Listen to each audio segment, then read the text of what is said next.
Welcome back to JD's Rips, Breaks, and Collectibles. And today we are talking about Aetherdrift, MTG's newest set about racing. Now, not only is this the newest set, we're going to talk about specifically this collector-style booster box that they are calling the first line or finish line, whatever they decided to call it. Which one is it? It's the finish line bundle. Now, granted, the name is definitely going to change if they continue to do this type of product, but essentially what it is, it's a normal bundle box or booster box or whatever you want to call it, and they add a box topper, which has never been sold like this before, and then 2 collector boosters, and they only bill you up the price of one of the collector boosters. So, in terms of value, you're definitely getting value, but is it really worth it to go through this? Let's talk about it. John, do you have any opinions of this before I just go off? Yeah, let's do that. So I do. So for some disclosure, when we started this, there's certain aspects I definitely look at this more like a business than Daryl does, particularly when it comes to like Magic and stuff, because while it's interesting, it means nothing to me. As we're like the historical cards, that means everything to me, and while Daryl might find it interesting, he's more hoping for us to hit a big card and make money. So I don't have a great personal attachment to this, but looking at it from a financial aspect, I think it's really cool product-wise that you have the gold land cards, but because not all of them, but you got a large amount of gold land cards, they're not special because everyone's going to get a large amount of gold land cards. So that doesn't do anything for me. I mean, the concept of throwing in 2 collector packs, I like that. I think that's cool. You know, it's kind of like a middle of the road thing where, hey, you can get a little bit of everything. The box topper, I don't know, because usually, I think of the box topper as every box topper is going to be a hit. It's going to be a great card. The 2 box toppers that we got with this, they weren't really worth anything. So, again, if you are passionate about it, I'm sure that can be appealing to a decent portion of the population for Magic the Gathering fans. But to me, I don't see anything in that aspect that stands out from a business perspective. But hey, I really do like the concept of, hey, let's make a pack that gives everybody a little bit of everything. I don't like you get that many gold lands. I feel that diminishes the sex appeal of the card, because to me they're really nice looking, but hey, what did we get, 5 of them in the pack? So I am going to step in for that. We got 5 of them in the box. Right? So those were with the lands. I don't think that the gold versions are going to be in your normal bundle box. I think this is just exclusively for these. Exclusively for the finish line. You're getting that as an added bonus.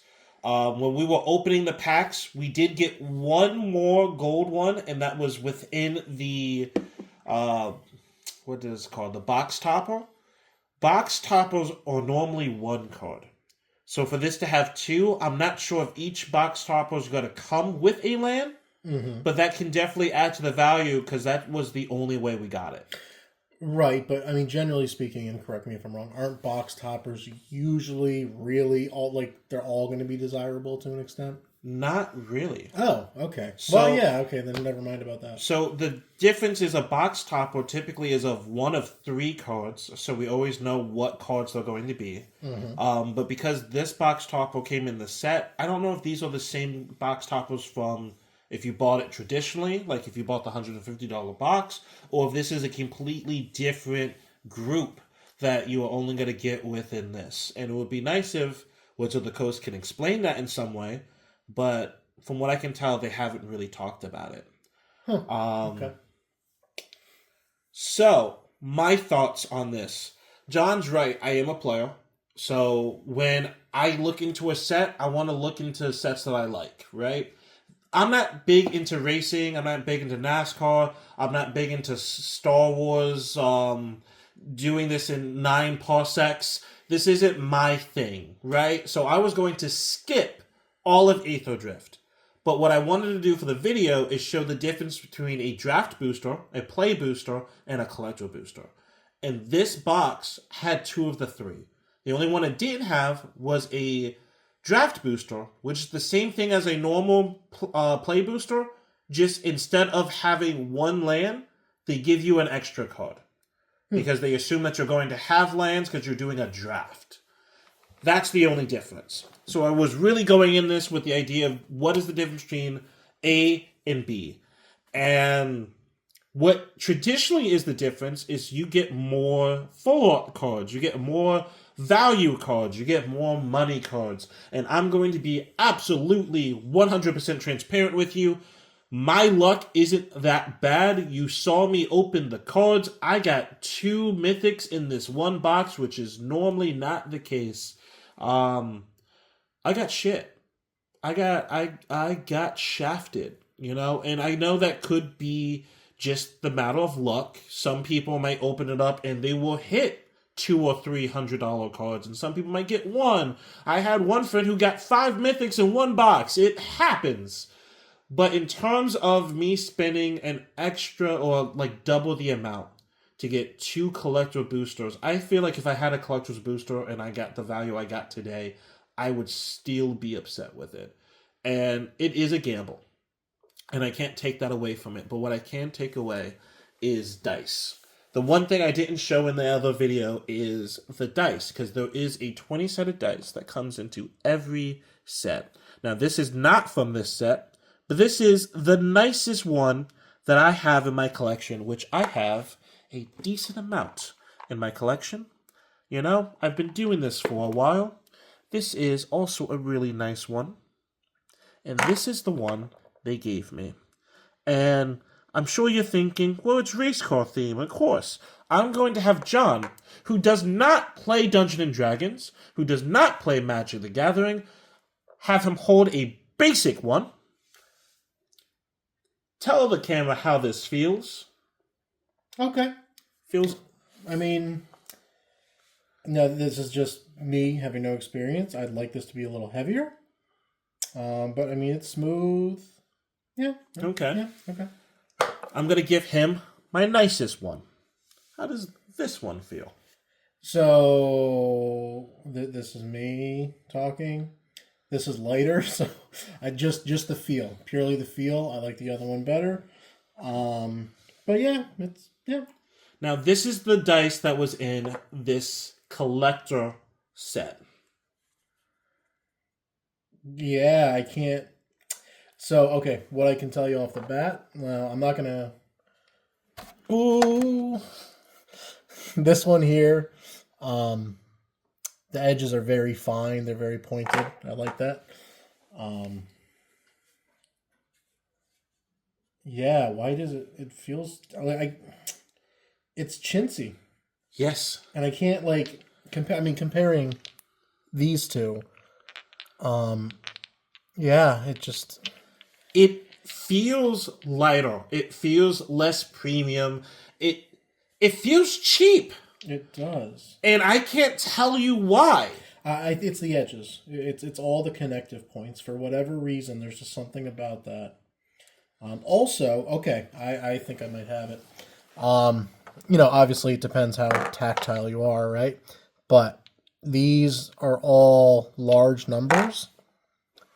So there's actually something to feel with the numbers on the dice. This is not.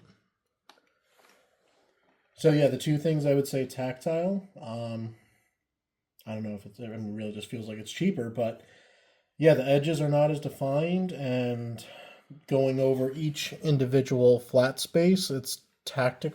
The tactile of it is not pleasing.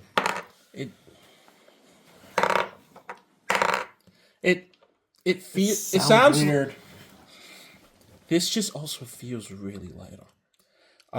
And I never used to be one to say that the dice mattered, but I'm looking at every ass point. Every aspect. No, this is ass points of this set. And it does not hit. Now, granted, if this had more black and white cards, because that's the colors I use. If this was less about driving and more about zombies or anything Liliana, sure, I probably would like it a little bit more. But the dice doesn't ever really reflect anything like that. This dice is my favorite because this is the first time they actually showed out. They changed the shape of everything on this to reflect what set this came in. Before, they would just change the color slightly between sets. And, that's about it.